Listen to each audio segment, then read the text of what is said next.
This video will walk you through a quick tour of the Google Analytics, or GA for short, user interface. Now, as you're looking over the information being supplied by your GA reports, you should be thinking, how is this information going to help you better optimize your site and the content that you put there? Now, by default, unless you customize the look of your Google Analytics reporting pages, the default page that you will more than likely land on is the audience overview page. That's where we're at right now. And you'll notice too that in most all of these, you're going to have an overview section: traffic overview, audience overview, real-time overview, and so on. But the overview section should be looked at as more of a trend instead of a definitive fact. For example, here on the visits, this shows how many times your site was visited. But what if one person visited your site 1,474 times? That's not going to give you a pretty accurate account of just how popular your site is, well, except for that one person. So unique visitors comes into play. This, according to Google Analytics, and as you can see as I hover over these, a little pop-up shows up to give you further explanation as to what this particular metric is about. But unique visitors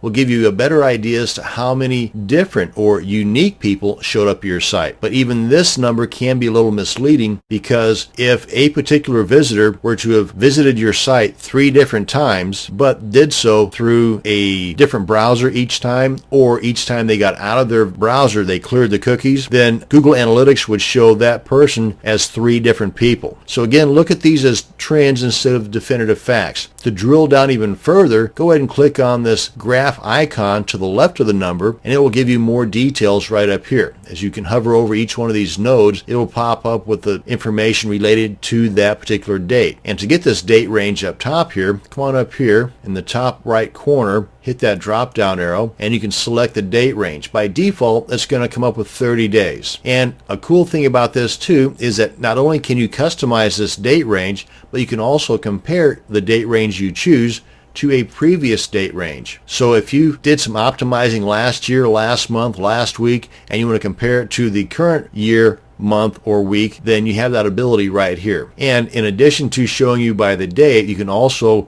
go by the hour, week, or month using these parameters here. Granted, you do have the ability to drill down a little bit using the information here in the overview section, but you really should get in the habit of drilling down over here in the left sidebar.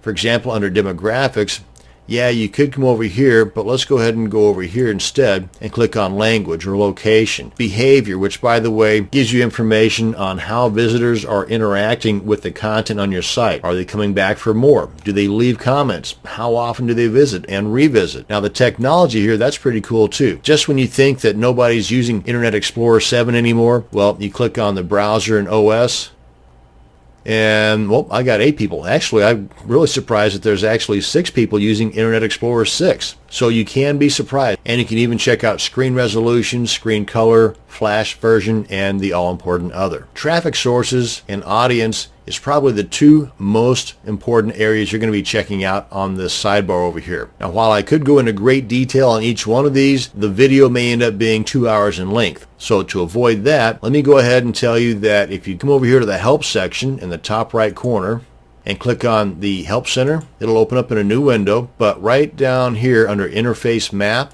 click on that, and it'll give you a bit of a map of the entire interface, and each one of these color-coded circled numbers will be broken down for you down here at the bottom: blue, yellow, green, and red. And as you can see, some of these have links to other pages that further explain that particular element. Now, one thing too, while I'm here, let me go ahead and close this up. Another thing that I just recently noticed in my GA reports is up here. Right now we've got this bar graph, but you can also get line charts, and this is pretty cool, as it just pops up off the screen here. It says motion chart. Go and click on that, and right now we're in the browser section. If we hover over these, you can see the different browser names. But check this out, and you can customize this even further over here. But let's go ahead and hit the play button. See the date. It tells you how active each one of those browsers are. Okay, anyway, you get the idea. This is probably for people that have more time on their hands than they should actually have. And up here at the top, you've got some customizations. You can go into your admin section, the home section, and again, a lot of this stuff is explained to you in further detail than what I have time for in this short video right here on that interface map page that I showed you. And that's going to bring us to the end of this video on a tour of the Google Analytics user interface. Thanks for watching, and you have a great day.